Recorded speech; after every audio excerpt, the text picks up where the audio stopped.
All right, now I'm going to turn off the camera on ourselves because we're about to get this recursive effect. Oh, that's not too bad. Okay, so here is StreamYard.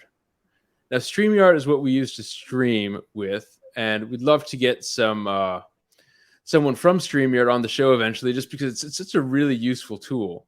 So you can see right now we're streaming to LinkedIn, to YouTube, to Twitch, to Twitter, all simultaneously. All those transitions that we've made, we've got them up on the side. We can talk about. We can also we can inject other things into the stream. So when Raul and I talk about an article, we can give it 4.5 clouds. Oh, and I forgot about my other banner that I made for the previous segment.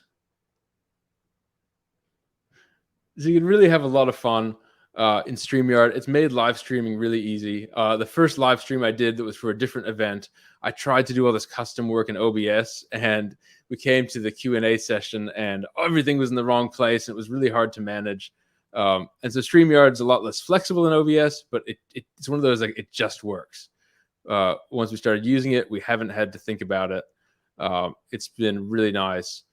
Yeah, it would be really nice if they had an API so I can stack this deck automatically and put it into my transitions, but they do not have an API at present. So I think we could do something like a Selenium script or something like that to kind of do this in a headless manner. That would be cool. Yeah, I think that's something to try out.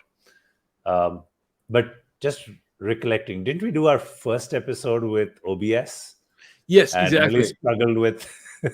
Yeah, so OBS, it worked really well until we got to the live Q&A at the very end.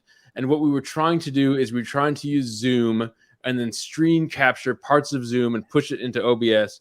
So like with StreamYard, and again, I'll show you, I've got my stream deck over here. And if you look over here, I've got buttons programmed in that represent different StreamYard views. And so if I want to switch, let's see if I can do this here. If I want to get rid of the split screen and just do group, I can hit this, and we're there. Yeah. And then I've got, so this is really there we go. Go to cinema mode. We can talk about the article.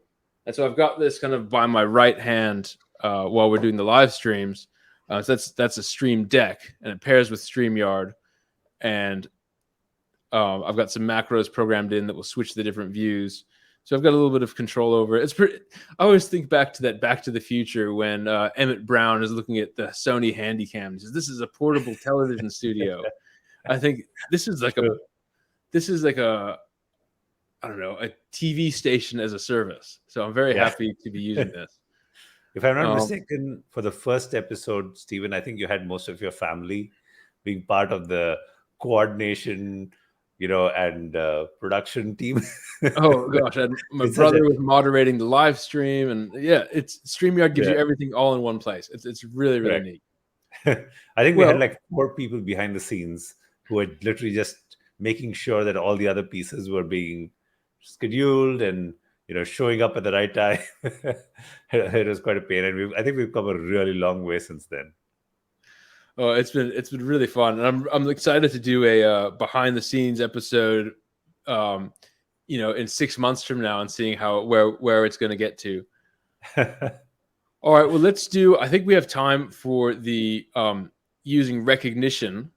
And I want to give the remaining 10 minutes for that, and I think we'll have to do the other things another day.